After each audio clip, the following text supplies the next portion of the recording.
guys, Mrs. Brumwell here. We're going to go through the 1.4 examples. So you should already have the vocabulary done.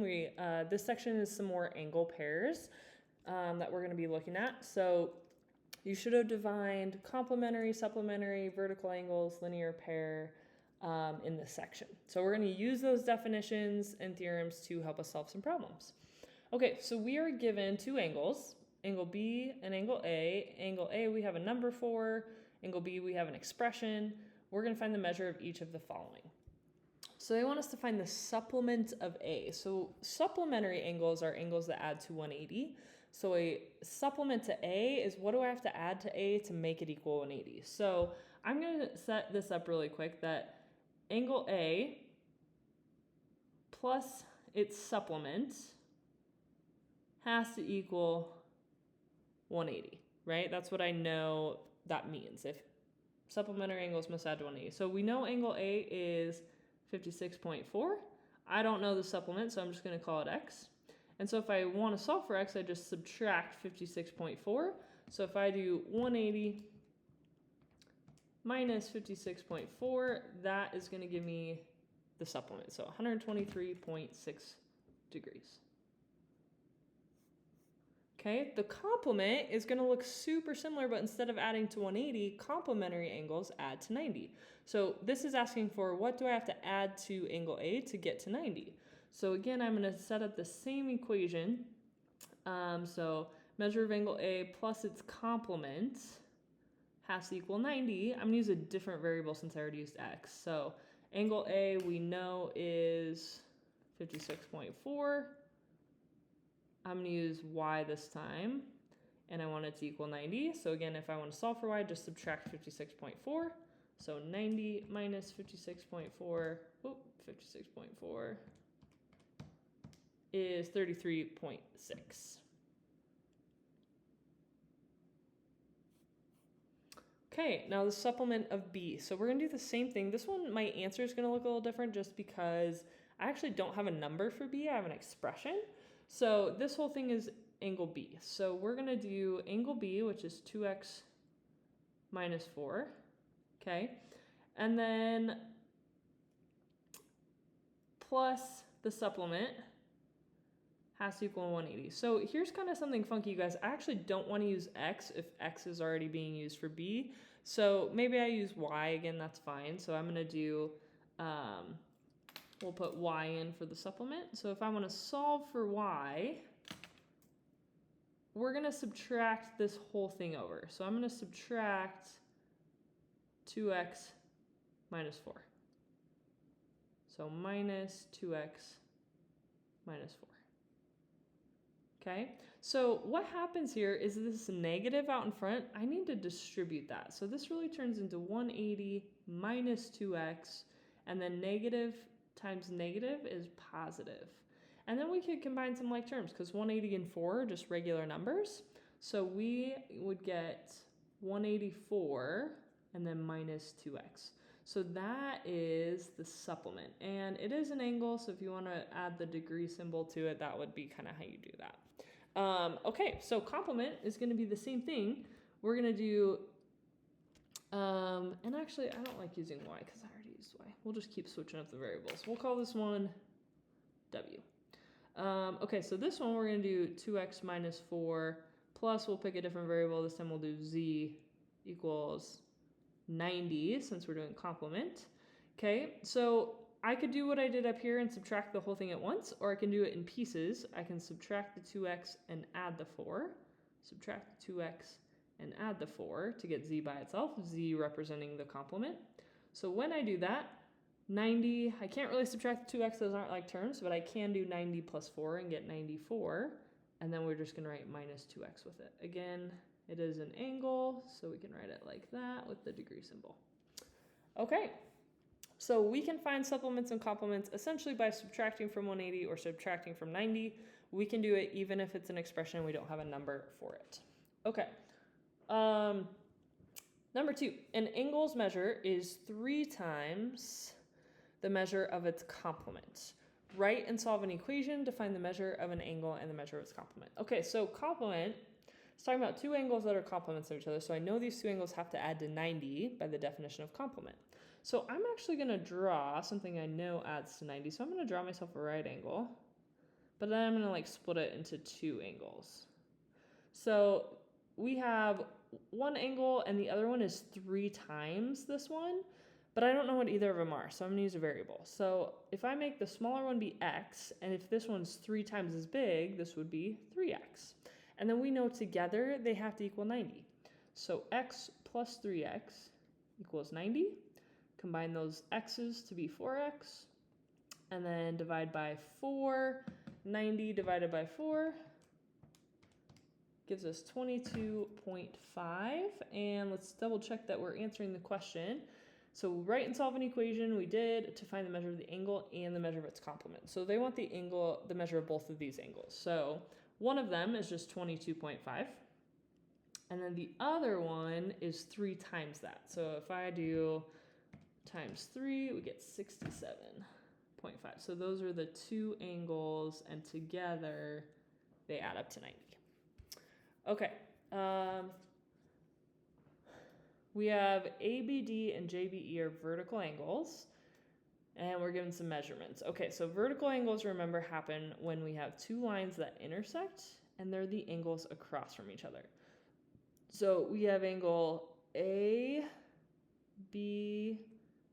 I'll make it this top one, and then JBE is vertical. So if ABD is this top one, JBE has to be this bottom one across from it.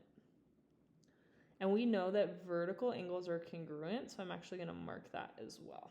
Okay, so we're told that ABD is 5x and JBE is 12 minus x, okay? And we are asked to find the value of x. So I already put it in the picture. Oh, I'm sorry, guys. I did not move my paper down, just talking away. Okay, so here's my setup. So I've got ABD is the top, JBE is the bottom. They're opposite of each other. That's vertical angles. And I know that vertical angles are congruent. So my equation is going to be 5x equals 12 minus x. And the reason I know they're equal is because they're vertical angles. So this is the vertical angles theorem, that if I'm given vertical angles, I know they're congruent. And then I can easily solve this equation. I'm going to add x to the other side to get 6x equals 12, and divide by 6 to get x equals 2. And I was just asked to find x, so I don't have to plug it back in. All right, one last one here. Okay, sorry, get the blurry camera going. There we go. Okay, this one we are doing a proof. So we are given two angles and some measurements, and we're told that they form a linear pair. Find the measures of both of the angles, justifying each step. Okay, so linear pair, remember, are two angles right next to each other. They're adjacent, and they form a line. So I'm going to put two angles that form a line. So we'll call this first side A, B, D, and then we have D, B, E is the other one. This one is 5x. This one is 17x minus 18. So I know that those two angles have to add to 180 because they're a linear pair.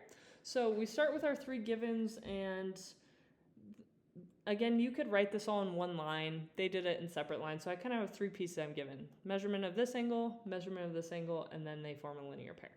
So those are my 3 givens. So measure of angle ABD is 5x. Measure of angle DBE is 17x minus 18. And the last thing is those two angles form a linear pair. So angle ABD and angle DBE form linear pair. Okay, so those are my 3 givens. So we know we need to find both angles, so we need to find what x is. Okay, so we know we're going to set up an equation. So because we know this is a linear pair, we know that those two angles have to add to 180. You can do this in 2 steps. I'm going to show the 2 steps, but honestly, if you guys did this in 1 step on a quiz or a test, it would be totally acceptable.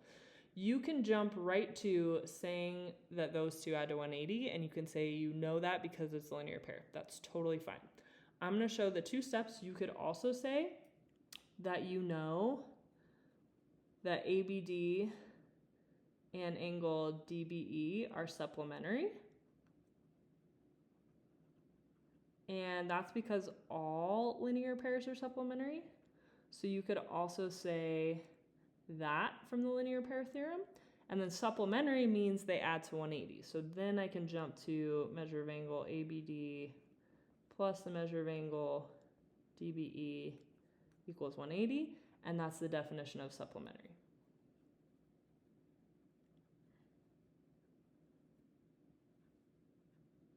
Supplementary angles. Okay, so again, you could get rid of this one and just put these two together, and that would be just fine. This is kind of the more technical, giving every single piece, but if you jumped right to here because of the linear pair theorem, that would be totally acceptable. Okay, so now I need to get these expressions in here. So I'm going to put 5x plus 17x minus 18 equals 180. And that's substitution. We're plugging in those expressions. And now we're just going to use our properties of equality to solve. So I'm going to combine some like terms. So I've got, 22x minus 18 equals 180. And that, remember, you can write simplify or combine like terms. Now I want to get x by itself, so I'm going to start by adding 18 to both sides using the addition property of equality. Simplify to get 198. Okay, and then we're going to divide both sides by 22 using the division property of equality. Okay, and then 198 divided by 22. Oh, 198 divided by 22 is 9. So we get x equals 9 when we simplify.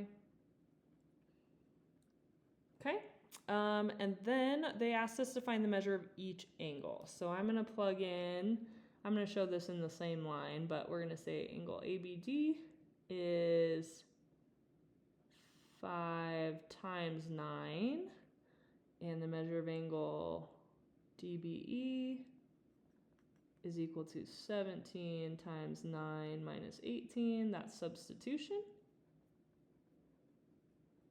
And then we'll go ahead and simplify those to get our actual measurements. So 5 times 9 is 45 degrees. And then the measure of angle DBE, when we do 17 times 9 minus 18, we get 135. And that's after I simplify. All right. Okay, that's everything for the 1.4 examples, guys. Thanks for watching.